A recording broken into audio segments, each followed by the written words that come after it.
High বন্ধুরা, Muscat home maker থেকে আমি রূপা নিয়ে চলে এসেছি খুব সুন্দর একটা ব্লগ। কেমন আছো তোমরা সবাই? আমরা বেশ আছি। আর আজকে তোমাদের কাছে নিয়ে চলে এসেছি হায়দ্রাবাদ ফিল্ম সিটির সেকেন্ড পার্ট নিয়ে। তো প্রথম পার্টটা যেখানে শেষ করেছিলাম সেখান থেকেই আবার সেকেন্ড পার্টটা শুরু করছি। এই যে হাইওয়েটা দেখতে পাচ্ছ, আগের দিন বলেছিলাম ডিরেক্টররা এই রোডটাকে বম্বে দিল্লি হাইওয়ে, তারপর হচ্ছে বম্বে পুনে হাইওয়ে, এইভাবে এই রোডটাকে ইউজ করে। ওই হাইওয়ে দিয়ে আমরা চলে এলাম ফিল্ম সিটির সেন্ট্রাল জেলে। তো সেন্ট্রাল জেলে ঢোকা আমার যে সৌভাগ্য হবে সেটা ভাবতে পারিনি। আর সত্যি কথা বলতে গেলে সত্যিই মনে হচ্ছে আমরা জেলে চলে এসেছি। এত সুন্দর পরিবেশ এখানে, কি বলবো। দেখো এখানে সব কয়েদিরা দাঁড়িয়ে আছে। মানে মানে জেলের মধ্যে ঢুকে মনে হচ্ছে সত্যিই জেলের এরকম হয়, মানে এই রকম পরিস্থিতি। দেখো এখানে কয়েদিগুলো, শুধু যে কয়েদিগুলো দাঁড়িয়ে আছে সেটা বলবো না, তারা তাদের ওয়ার্ক করছে। আর আমরা যে শুধু দেখতে এসেছি তা নয়, এটা কিন্তু শুটিং সেটে এই জেলটাকেই ইউজ করা হয়।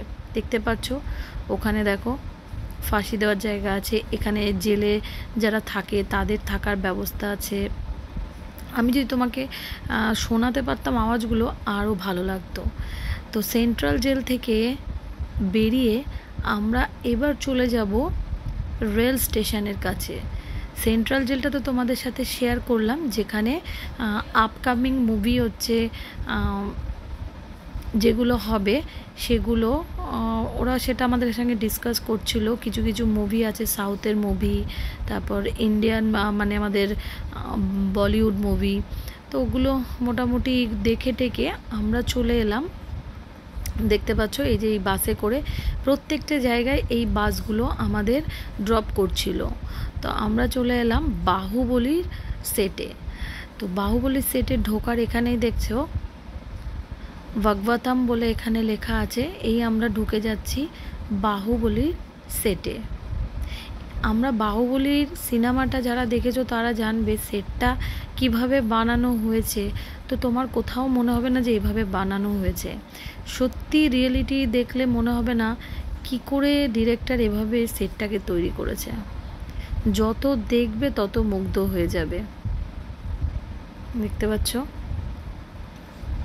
আমরা এই সেটের ভেতরে ঢুকে গেছি। আর সত্যি বাহুবলী সেটটা যে এইটুকু, মানে মনে হবে না যে আমরা কোথায় আছি। এই প্রান্ত ও প্রান্ত এত বড় সেট।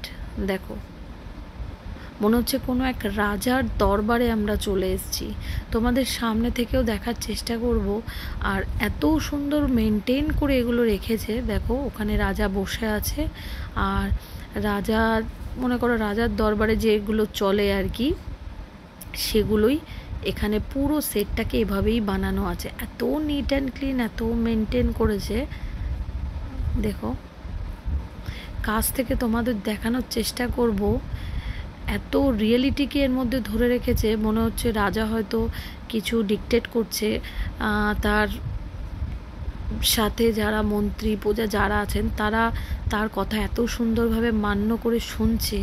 সব কিছু দেখো মনে হচ্ছে কোনো আমি রাজার দরবারে চলে এসেছি। মানে এখানটায় দাঁড়িয়ে এখান থেকে যেন একদম সরতে পারছিলাম না, নিজেকে কিছুতেই এখান থেকে সরাতে পারছিলাম না। মানে আমরা যাদের সাথে এক বাসে করে এসেছি তারা সবাই চলে গেছে, কিন্তু আমরা এখানে যেন চোখ আটকে গেছিল। মনে হচ্ছে আমি কোনো এক সিনেমা জগতে চলে এসেছি। দেখো দেখো রাজার দরবারে রাজা কিছু ডিকটেট করছে, তো সেগুলো তারা ঘাড় নাড়িয়ে শুনছে। তো আমরা ওই শুটিং সেট থেকে বেরিয়ে বাইরে একটু খাওয়ার জন্য এলাম। তো স্যান্ডউইচ এগুলো মোটামুটি কিনে খাওয়া দাওয়া করে এইবার আমি তোমাদের সাথে শেয়ার করব আমরা কিভাবে জানি। দেখো যেখানে শুটিং হয় ট্রেন ঢোকে, প্ল্যাটফর্ম থাকে, টোটালটাই এরকমভাবে সাজানো। দেখো কোনো রকম কিন্তু রেল লাইন এর মধ্যে নেই। আমরা গিয়ে জানতে পারলাম ফিল্ম সিটিতে যে এরকমভাবে প্ল্যাটফর্ম তৈরি করা থাকে, ট্রেন ঢুকছে, সবটাই এরা কিন্তু এডিটিংয়ের মাধ্যমেই করে। তারপর দেখো আমরা প্ল্যাটফর্মে আস্তে আস্তে নেমে এলাম। আমরা কোন প্ল্যাটফর্মে এলাম? এটা দেখো এখানে দেওয়া আছে যশবন্তপুর জংশন। আদৌ কি এটা যশবন্তপুর জংশন নয়, কারণ হচ্ছে এখানে যদি আমি বম্বে যাই তাহলে বম্বের কোনো শুটিং হলে বম্বে প্ল্যাটফর্ম বলে ইউজ করা হবে, হায়দ্রাবাদ গেলে হায়দ্রাবাদ বলে ইউজ করা হবে। তো এখানে এরকমভাবেই প্ল্যাটফর্মটা করা হচ্ছে। আর এখানে দেখো বাদিকে ছোট ছোট দোকান আছে। ধরো আমরা তো মনে করো কোনো স্টেশনে গেলে, ট্রেন গেলে এটা কিনে খাচ্ছি, ওটা কিনে খাচ্ছি, ছোট ছোট দোকান থাকে। টোটালটাই এখানে সেট হিসাবে তৈরি করা, শুটিং সেট হিসাবে তৈরি করা। তারপর দেখো ছেলে একটু ট্রেনের মধ্যে উঠলো। তারপর এখানে একটা শুটিং চলছিল সাউথের, তো আমি সব জায়গাতেই মোটামুটি মিউজিক ছিল দেখে আমি সাউন্ড অফ করে ভয়েস ওভার দিচ্ছি। তো এখান থেকে বেরিয়ে গেলাম, বাইরে গিয়ে আমাদের জন্য বাস ওয়েট করছিল।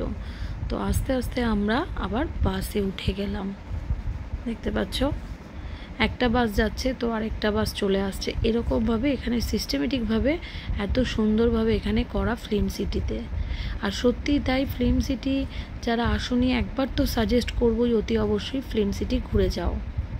দেখো এখন আমরা এই বাসগুলোতে উঠে পড়ব। এখান থেকে বাসে করে উঠে আমরা যাব হচ্ছে বাহুবলীর মেন সেটে। তো ওখানে একটু রাজার দরবার তোমাদের সঙ্গে শেয়ার করলাম। তারপর ওখান থেকে বাসে করে রাস্তা দিয়ে চলে এলাম। আর আশপাশটা মোটামুটি তোমার যেখানে যেরকম শুটিং হয়, মনে করো দৃশ্যমের শুটিং হয়েছে, বাহুবলীর শুটিং হয়েছে, সব কিছু এর আশেপাশেই রয়েছে। এই যে দেখো বাহুবলীর শুটিংয়ের মানে যেটা সেটটা আছে তার পেছন দিকটা হচ্ছে এটা। দেখো পুরো পেছন দিকটা হচ্ছে এটা। এরপর আমরা আস্তে আস্তে বাসে করে বাহুবলীর সেটে ঢুকে যাব। মানে বাহুবলী সিনেমাটা করার জন্য যে কত টাকা খরচা করেছে প্রডিউসার, ডিরেক্টর বলো, মানে না দেখলে বুঝবে না, মনে হবে আমরা সত্যিই মনে হয় বাহুবলী যেভাবে মানে সিনেমাটা করেছে চোখে না দেখলে বোঝা যাবে না। দেখতে পারলে এখানে দেখো, এখানে ঢোকার আগে সবার ছবি এখানে করা আছে। আর বাহুবলীর যে বড় প্রাসাদ যেটাকে বলে রাজার প্রাসাদটা এখানে একটা ছোট্টভাবে তৈরি করা আছে, যেটা এখানের একটা ছোটভাবে তৈরি করা আছে, সেটাও তোমাদের সাথে শেয়ার করছি। এখানে দেখো প্রচণ্ড ভিড় ছিল, সবাই ফটো ক্যাপচার করার জন্য ছোট করে। বাহুবলী সেটটা এতটাই বড় যে আমি একদিনে এটাকে তোমাদের সাথে শেয়ার করতে পারলাম না। তারপর দেখো পুরো দিকটা আমি কভার করার চেষ্টা করছি। বাহুবলীর যে প্রাসাদটা আছে একদিনে তো কোনোভাবেই তোমাদের কাছে এত বড় মানে সেটটা শেয়ার করা সম্ভব না, তো আমি ছোট ছোট পার্টে করব। আর ভিডিওটা বেশিও বড় করা যাবে না। দেখো চারদিকে দেখো ওখানে বাহুবলীর যে প্রভাস যেভাবে শুটিংগুলো করেছে, কাটাপ্পা, তারপর যে রানীমা, সব ছবি এইখানে এইভাবে তুলে ধরা আছে, চারদিকে ওটা করা আছে। তারপর যেখানে দেখো বড় বড় ইসেগুলো বাজাতো, তারপর এখানে দেখো ছেলের এখানে করছে। আর মেইন হচ্ছে বাহুবলীর যে গেটটা, এটা হচ্ছে সেটা। আমরা সিনেমায় এত বড় দেখেছি গেটটাকে, কিন্তু সত্যি কথা বলতে গেলে এটা এত বড় গেট নয়। আর ভেতরেই হাতিগুলো দেখো, যারা সিনেমাটা দেখেছো তারা তো চিনতেই পারবে। তো মোটামুটি এরকমভাবেই তোমাদের কাছে শেয়ার করার চেষ্টা করলাম। আগামী নেক্সট ব্লগে আরও সুন্দর কিছু দেখতে চলেছো বাহুবলী সেটে। তো প্লিজ বন্ধুরা, ভিডিওটা ভালো লাগলে like, comment, share and subscribe করতে একদম ভুলো না। আর বাহুবলী সেটটা এতটাই বড়, সেটা একদিনে কভার করতে পারলাম না, তো সেটা দেখতে হলে অতি অবশ্যই আমার সাথে থাকতে হবে আর দেখতে হবে।